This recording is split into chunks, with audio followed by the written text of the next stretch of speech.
In this video, I'm going to be watching and reacting to House of the Dragon Episode 3. Of course, before we get into that, if you're a fan of my content and would like to help support my channel, then tell the like button that you would like to invite them over to your house for dinner. But whenever they ask for your address, give the like button the address to a gay strip club located very far outside of town without actually telling them that. Also, if you could hit the subscribe button and the bell icon to be notified whenever my new videos drop. I talk about movies, TV shows, anime, gaming, and all kinds of pop culture stuff, and I do that in the form of reviews and reactions. I upload 3, 4, even 5 times a week, and subscribing is free, and all you have to do is make a YouTube account, which is also free, and it goes a long way in helping out the channel. So guys, with all that being said, let's get into it.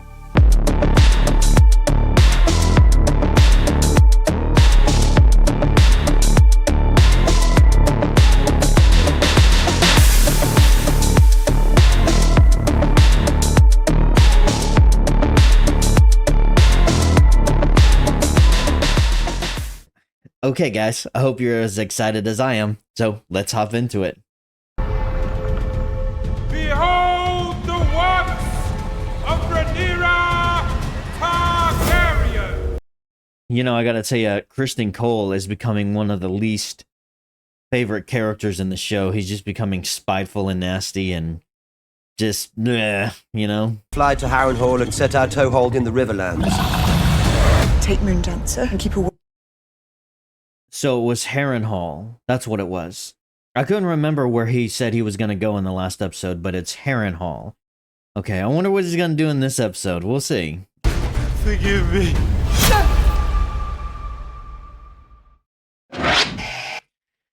It really was a pretty sad ending to the two twin brothers. I was just starting to like them too. Yeah, it was interesting stuff though. Very interesting stuff. Yeah, well, let's get into it. That was the recap, by the way, just in case you didn't know that.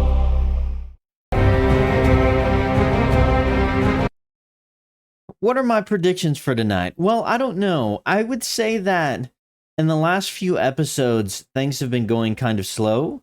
But good, you know, not in a bad way, but just kind of slow and steady. A lot of plotting, a lot of politics, back and forth stuff going on. There's been a little bit of action here and there. Each episode has had a highlight, with the first one being the son for son, the killing, and then the second one with the two twins. And so I don't know if we're going to rev things up in this episode or not. Is there going to be a dragon fight? I don't know. They may still hold some of that big clashing off until a little bit later on. But there's going to be some action. I'm assuming there's going to be something going on, something interesting, but there always is, right? Just rolled their way over so Bracken cows can fill their bellies on Blackwood grass. The Assize at Riverland. Fuck the Assize. It's Brackenland. So, I'm not familiar with the crest. I really need to get better at this. He says it's Brackenland. The other guys are wearing red and black, which are like the colors of the Targaryens. These guys are wearing like the yellow, which is kind of the colors of... What house was it? The house of the previous king in Game of Thrones. Was it Baratheon?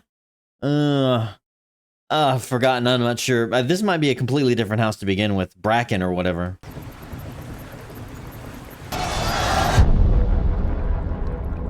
Oh my god. Is that him right there?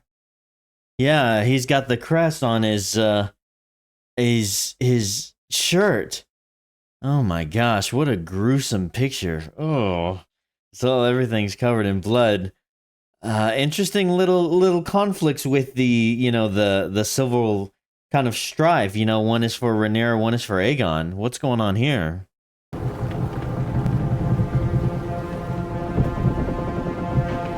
Oh my god, look at all of those bodies.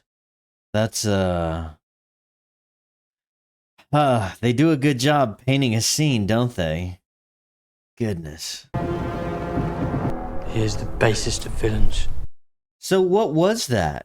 It looked like two families, you know, just around a bunch of farmers, and then two kind of clans of two families were arguing about who's the rightful king or queen.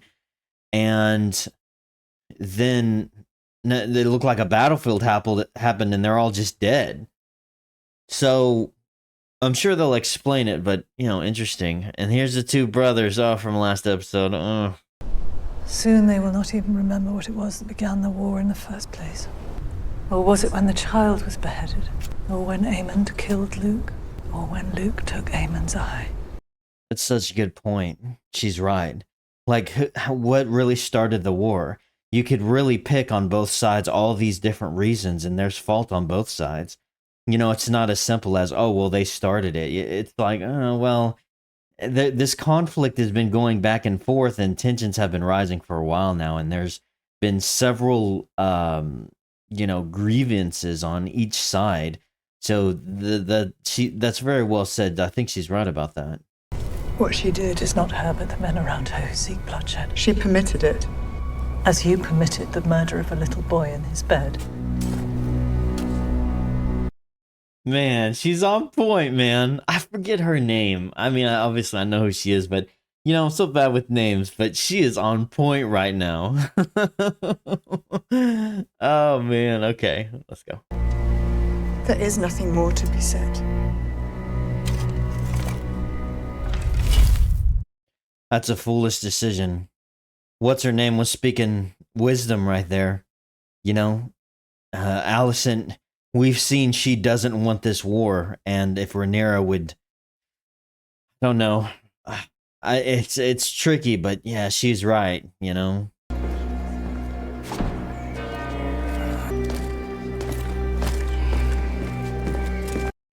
men around him obviously don't respect him. Why is he still wearing his armor, by the way? I mean, if he's the Lord Hand, shouldn't he just be dressed in, noble clothes? You've appointed new knights to the Kingsguard, Your Grace. To replace those we lost. House Bracken took it upon themselves to attack the Blackwoods, who declared for the Pretender. So that's what happened. House Bracken attacked the Blackwoods. The Blackwoods, they must have been those two families of those younger guys that started off. So the Blackwoods support Rhaenyra, and House Bracken supports oh man, hold on, I'm having a brain fart. Aegon, is that right? Because the guy in the beginning, the Bracken guy, was upset, and he called Rhaenyra, she's like, well, he cut the head off the baby, and so I forget what he called her, like Kinslayer or something like that, Kingslayer, or Infant Slayer. I forget the insult that he had. So that's what happened. So the Brackens attacked the Blackwoods, and that's where all those bodies came from. But the young guy who was a Bracken ended up getting killed, though. That's what I'm hearing so far. What are we going to do about it? Well, should we not aim to unite these armies and then strike as one? The great military mind of the Citadel. This council must rediscover the discipline it lately had if it's to be of any use. So interesting. Really what you have here is, the council members on the other side of the table. You have the Lannister guy. I don't remember his name.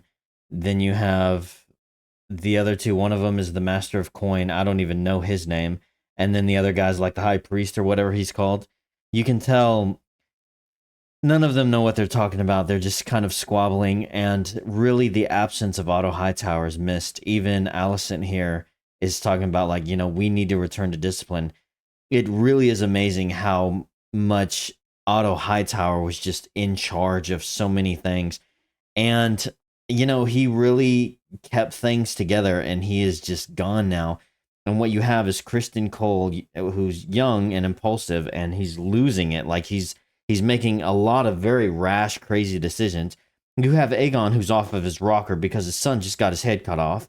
So understandably so, but he's still young, And then you have Aemond, who's just a loose cannon, and there's no telling. And these guys are the ones making the decisions. And so Criston Cole is again trying to make a choice, let's just ride out. Let's take this place. It's of the Riverlands. We need it in order to win this war. Let's just go do it, And rash, quick choices, Not favour Sir Eric. I'm as fearsome as any of them.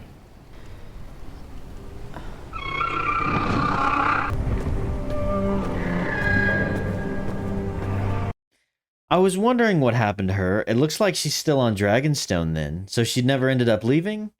What price would you set? A place at your court.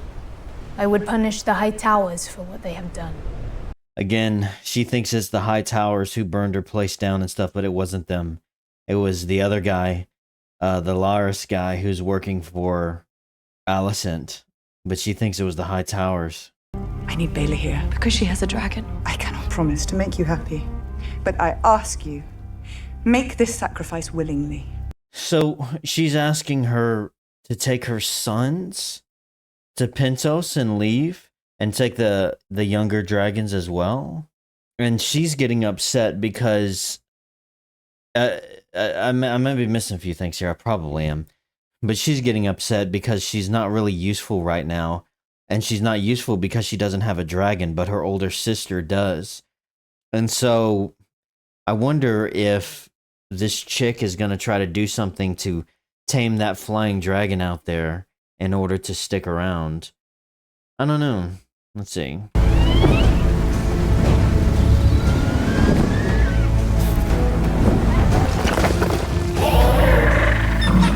That's a cool shot, man. Not just him on the dragon back, but just seeing kind of his point of view while he's sitting on the dragon. I like the way they did that right there.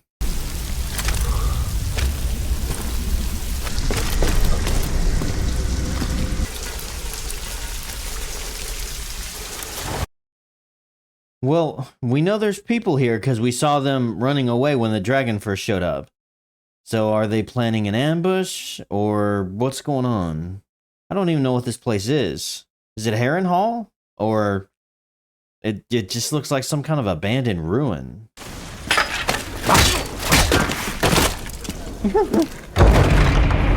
I'm claiming Harrenhal. Apparently so. So this guy's last name is Strong. Sir Simon Strong.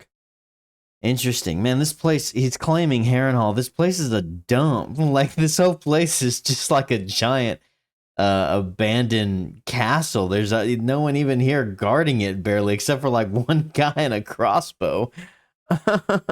What is Daemon gonna do with this place? That venison is well aged. Shame to let it waste.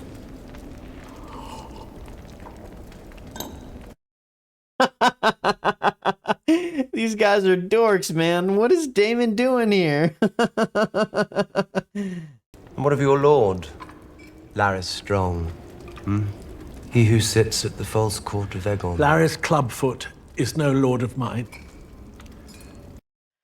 Okay, so Larys Strong is their lord. Oh, this guy just said he wasn't. So let's find out more about Larys because he's always been an interesting character. We don't really know what his motivations really are. He's sowing all kinds of chaos, though, in King's Landing. So let's hear what this guy says. He's a scourge upon this castle and this family. Houses Bracken and Blackwood have long detested one another. Why? The answer to that is lost in time. So we don't really know why House Blackwood and Bracken, that's what it's called, right? Blackwood? And Bracken, we don't really know why they are fighting over one another. That seems to be an interesting kind of theme running throughout this episode, like all this conflict. Eventually, the core reason on why it starts doesn't even matter towards the end of it all. Once, you know, the bloodshed starts and everything goes down. It's kind of what What's-Her-Name was telling Rhaenyra at the beginning, too. We march on King's Landing and take the throne. The throne? It's a big chair made of swords.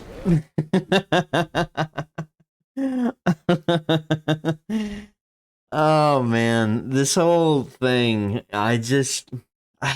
Daemon has been kind of kicked to the curb, and it really comes across right now as he's grasping at straws. I mean, what is this strategy that he's trying to do? He wants to gather up these warriors and these soldiers and host them inside of this castle, and then march on King's Landing in order to take the throne. And he's doing all of this on his own, you know, he's not, you know, with Rhaenyra at the moment or anything, and it's just like, what are you planning, man? Like, what are you doing? May I present my brother, Sir Gawain Hightower? How exhilarating to arrive at court after 3 long months on the road to find my Lord Father unseated as Hand of the King. Oh, man. This is going to be an interesting conversation. Oh, boy. And she said that was his brother? Or her brother? I think that's what she said. Your Grace.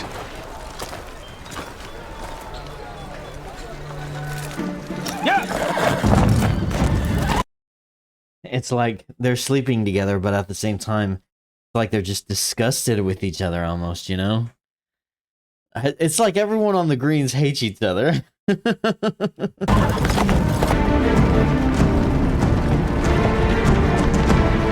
Dragons. Send them all out. If dragons begin fighting dragons, we invite our own destruction. They're losing respect for her, too. It's interesting. She's taken this whole approach of, you know, I don't want to be queen over the ashes and whatnot.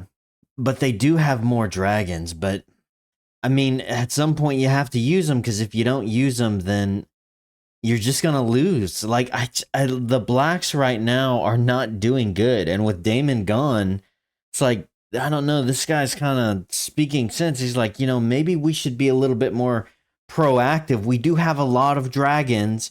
You know, and that's kind of a game changer here. But they're getting impatient, to be sure. Perhaps it is time for you to think about secreting yourself somewhere safe, while we remain here as a source of distraction. So they're obviously all conspiring against her behind her back. They want her out. Like, they're losing trust with her quick. You know, they've even come to this conclusion, like, just let us handle this, basically. We are at war, Corlys.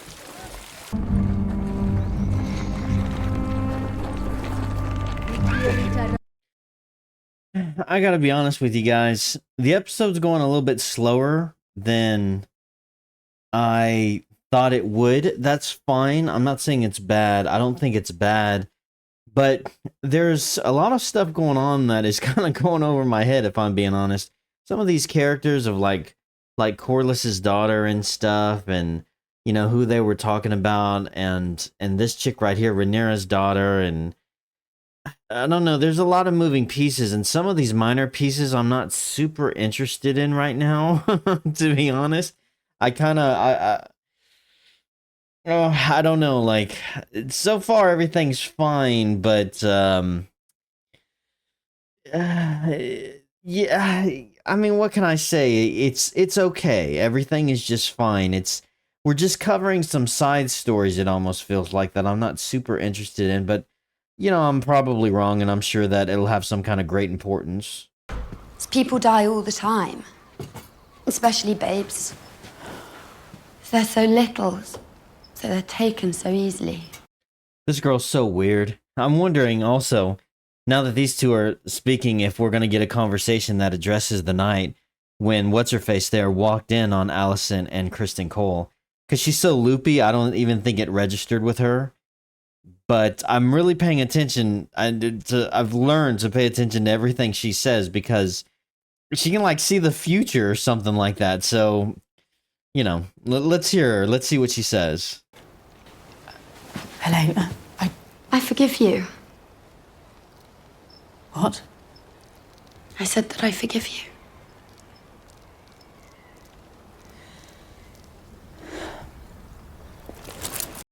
So, he says she forgives her. So, from everything I've seen, it seems like Criston Cole was supposed to be guarding her and the children during the night that the boy was killed. But of course, him and Alicent were sleeping together. And you could really tell in that last episode just how guilty and burdensome they felt. Like, they felt really guilty about that. Even though they never explicitly said it, but it's really heavily implied. And what's her name there just told Alicent, she said, I forgive you. And you could just see it all over Alicent's face.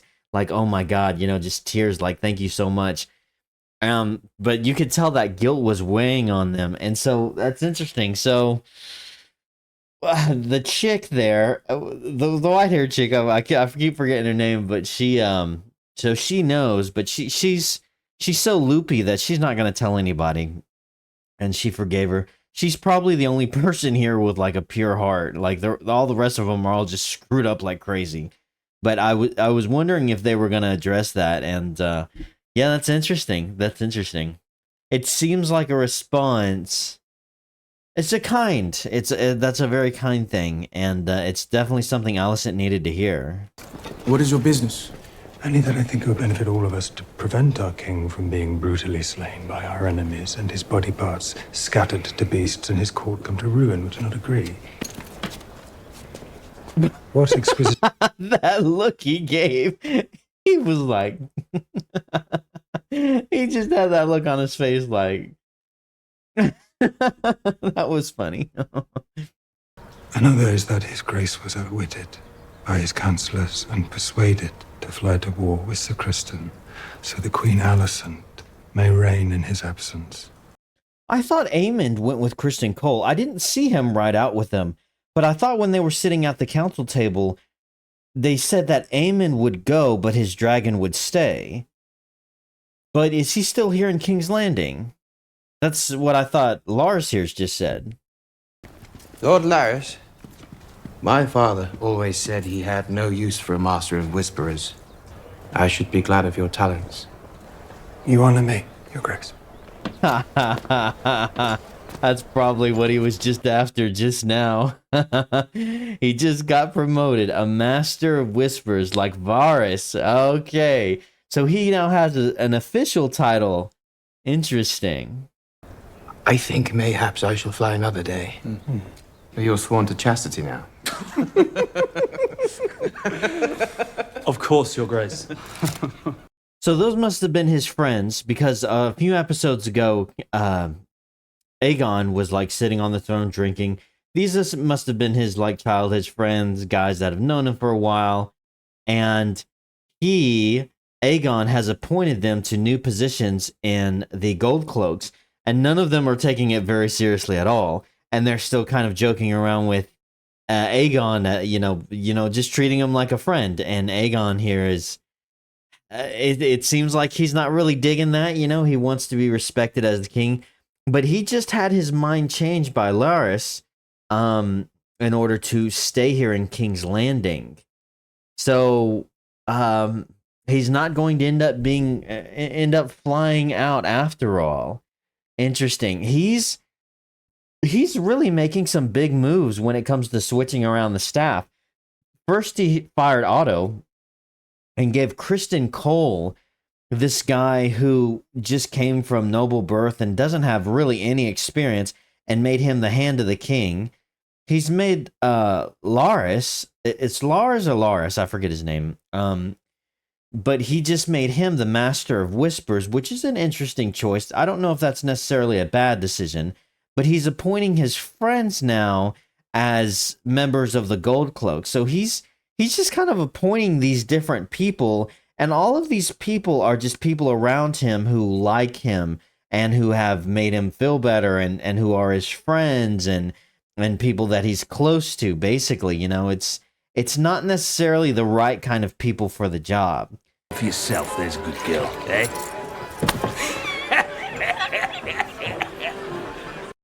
Oh, that poor girl. That's the same girl that, when she was a little bit younger, it was Aegon who assaulted her, and the queen kind of made her keep quiet.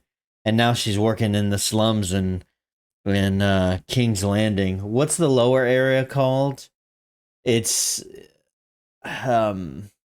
it has a name, I forget. I'm so bad with names. It's just, there's King's Landing, and then it's where these guys are at, like the common area, just the average everyday people. The name's gonna come to me later, and I'm just gonna blurt it out and say it. No sense of fun, some of them. For you, man of Dawn. Dawn it. Flea Bottom. I think it's Flea Bottom, isn't it? Or is that somewhere else? I think it's Flea Bottom. I'm the son of Balon the Brave. By his hair. Yeah, because I'm their half-brother, you fuckwits. All right. I'll tell you... Why do I think this guy's just lying and it's going to end up getting him killed for it? Who is this guy? What are we doing here, by the way? All hail the king! All hail the king! Sit yourself down. Sit! Drink the wine, boy. Take the lid. Come on, then! So these are his friends, the Gold Cloaks, and it looks like the king is just going out into the city to just have some fun. Sweet thing. Did you fuck her like a hound? Oh man, this isn't gonna end well. This is not gonna end well. And he's drunk too, so he's saying all kinds of horrible stuff. So Aemon did end up staying in King's Landing, and we saw Aemon continually going back to this, his first, this prostitute girl in the last episode. Oh, Aemon is obviously embarrassed, and oh man, what is he gonna do?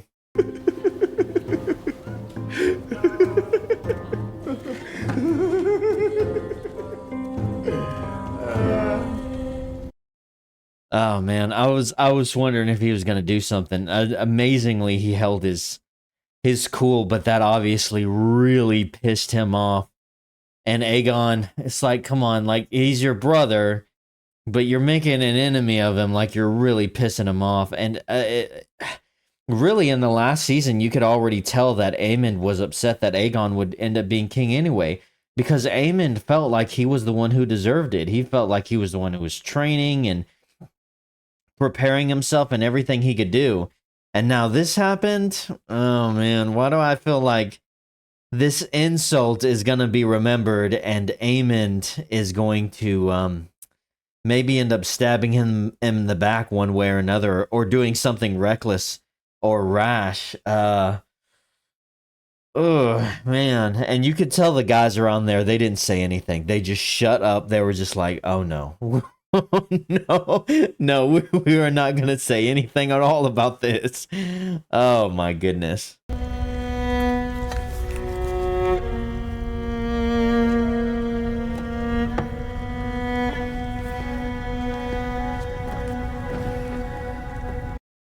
So that would be Alicent's letter that she sent Rhaenyra, I'm thinking, right after Luke died. And she still hasn't read it yet. Which is why we make for the Bull, a tavern with an excellent reputation on the Rosby Road. We're exposed. What? Get to the trees! Okay, dragon time. Dragon time. Okay, this is interesting. Oh boy, they're right out in the open too. Oh my gosh.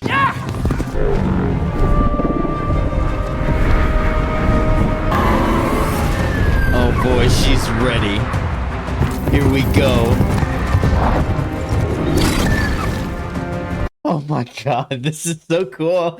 I love the power dynamic. It's like, and this is a little dragon, like when a dragon shows up and they're just hauling it, and this dragon is just diving in, and everyone is just like, oh my god, we have to get out of here. I love that so much. We need to be reminded, by the way, how powerful these freaking creatures are, because we've been seeing them go around and giving people lifts to different locations. We need to be reminded to see them in action, because this right here, this is really cool. This is what I've been waiting for.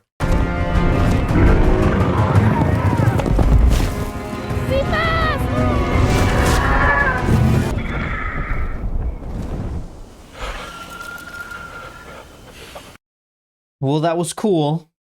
Would have liked a little bit more, but that was cool. I thought she was gonna just set the forest on fire, but they're stuck in there now, and the dragon can't get to them in the forest. So makes sense. This guy, one of the High Towers, Alicent's brother, he's about to piss all over himself.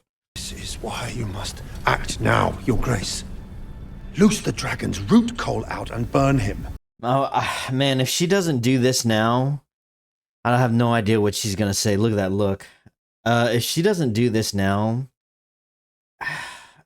it's really going to divide the people on her council and at her table. I don't know why she wouldn't, though. I mean, they have knights and a small little platoon of people out, in the field from King's Landing, why wouldn't you send a dragon rider and just take him out? I have heard your arguments. And will consider them.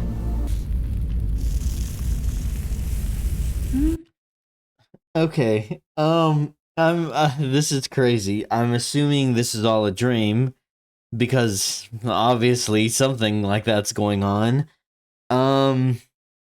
This whole thing with Daemon even coming here is just so kind of strange. I mean, I suppose it is a strategic location, but yeah, this is interesting. I wonder if he's at all haunted by the choice he made of having this kid beheaded. I wonder if that's why he's having this dream. You will die in this place. Who is that? Isn't that one of those special kind of trees? I forget what they're called. There's one in the north in Winterfell, isn't there? Or is it just a different kind of tree? This is strange. Where you may yet find her alone.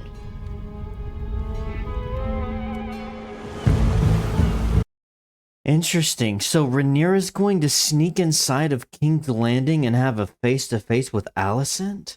Man, that could go seriously wrong. But it could go right. But even if it goes good and Alicent, and they come to some kind of understanding, Alicent doesn't have a lot of power the way that she used to. I mean, when she was she still does kind of, but when she was working together with Otto, that was kind of a different story. But Aegon and Aemond and Cole, she's slowly losing power and kind of losing control of the situation. But she still does have a lot of influence. I mean, she's their mom. It's interesting. I also just noticed this episode's a little bit longer than the normal one. It's like an hour and 17 minutes instead of just an hour.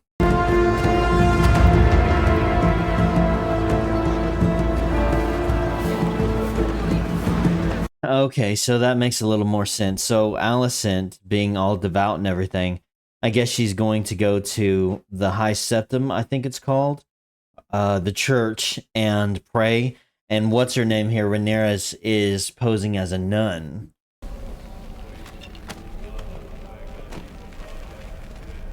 This is just like when they were kids, too. You know, they would come here and pray. Oh, man, this is getting interesting. We watched the tourney together, you and I. I know you do not have that desire within you. My dragons are restless, they smell battle.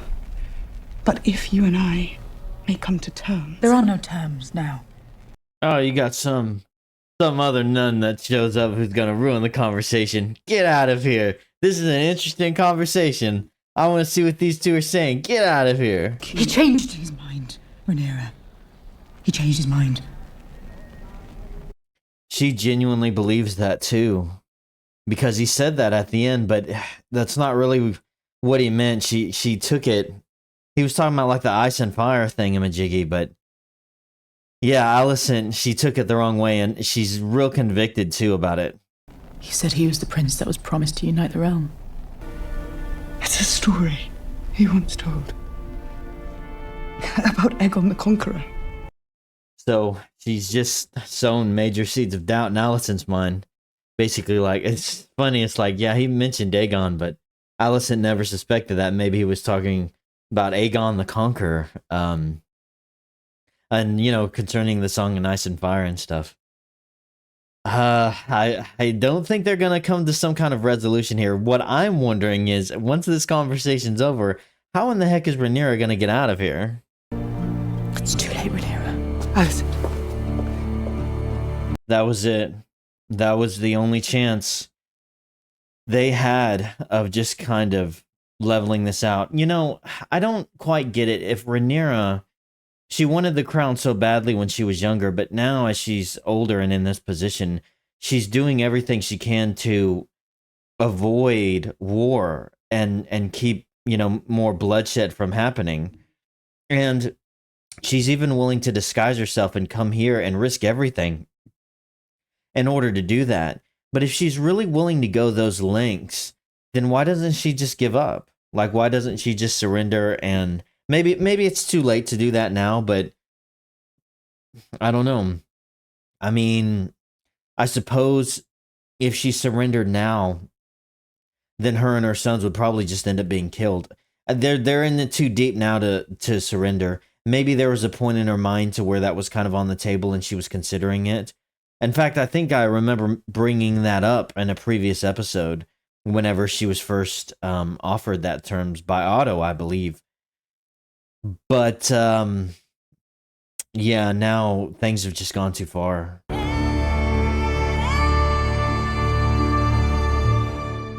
Well, that's it. That was the last ditch effort for peace. I thought there would be more action in this episode. In fact, I think this episode, I mean, it's fine. I thought it was okay. There was a lot more dialogue and plotting and scheming and politics and different pieces being moved around, which is always great. And I think it's good writing. I think it's solid. I was entertained the whole time. I was hoping for something a little bit more climactic, I suppose, because the first two episodes had a lot of dialogue.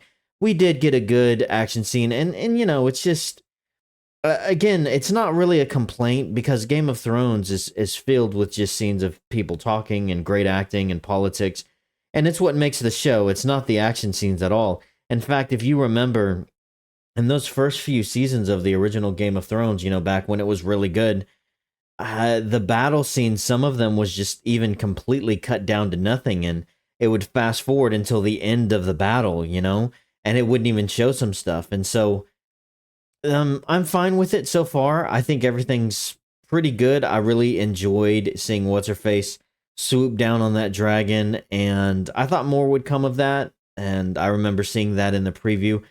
But that's okay. I still thought it was good, and I thought everything in this episode, for the most part, made sense. There were a lot of pieces moving around in certain parts where I didn't care so much, but some of the staff is being cut down, like the younger girl, Rhaenyra's daughter, and taking the children and the dragon eggs and stuff and kind of getting them out of there. They weren't really interesting or doing anything in the first place, so the fact that they're gone, that's fine. And stuff going on with Daemon is very weird, like him going to Harrenhal, I think it's called, and having that vision, and who that chick is out there in the field that said that he would die there. I hope he doesn't die there. I don't know what that's about, and I don't know if that's some kind of, if she's some kind of seer or something, you know, some kind of mind reader, sees into the future like some of these people do. I don't know. But it's interesting, and you can really tell that Rhaenyra wants to avoid war. She wants to avoid just having dragons fighting dragons. And the thing is now is she's tried this last ditch effort to do that and to sue for peace with Alicent, but Alicent has made it very clear that no, it's too late now. There's no going back. And so I think Rhaenyra might actually finally unleash the Kraken, unleash the dragons. And so we'll see how that goes. I want to see what Aemond does in response to him being kind of shamed in this episode by his brother. I'm wondering how that's going to turn out, and how Criston Cole's mission is going to turn out as well. What we've had for quite a bit is just King's Landing and Dragonstone. We have just been kind of bouncing back and forth between these two areas, and now the world is slowly opening up a little bit more. You know, we're seeing Daemon at Harrenhal, we're seeing Criston Cole on this kind of, you know, out in the field and on this quest that he's been given. We have seen some of Driftmark, of course, but I don't know. I'm not super interested in what Corlys is doing, and yeah, there is a strangeness. I suppose you can explain it away because Corlys's wife, oh, I forget her name, the Queen Who Never Was, you often see her bouncing back and forth between Dragonstone and Driftmark, which is fine because, again, she does have a dragon. So to be able to cover that distance and go back and forth quickly, and she has been patrolling to, you know, make sure that their blockades and stuff have been covered and things like that. So it makes sense, but she's kind of bouncing back and forth a lot. So there was a lot of little details and a lot of moving parts going on in this episode that I suppose are important, and it was fine, but it was a little bit slower overall. But I enjoyed it, and I'm still thinking things are looking pretty good. I think the writing's pretty solid. I think the acting and the scenery and everything is pretty good, and I'm always interested in what the characters are going to do. I haven't really noticed any of them acting out of place so far. Nothing major has stuck out to me, I suppose. But I think it's good, and I'm enjoying this. But those are my overall thoughts on this episode and my initial reaction. And I'd love to know what you guys think. Do you think this was a good episode? Do you think it really wasn't as good as the previous 2 episodes? Because in the previous 2 episodes, we had a few things that were really the highlight. One key moment in each episode that was like, oh, wow, this is intense. But still, all the same, I'd love to know what you guys think. And please don't forget to hit the like button and the subscribe button and the bell icon to be notified when my new videos drop. Thank you so much, guys, for watching. And of course, as always, have a great freaking day.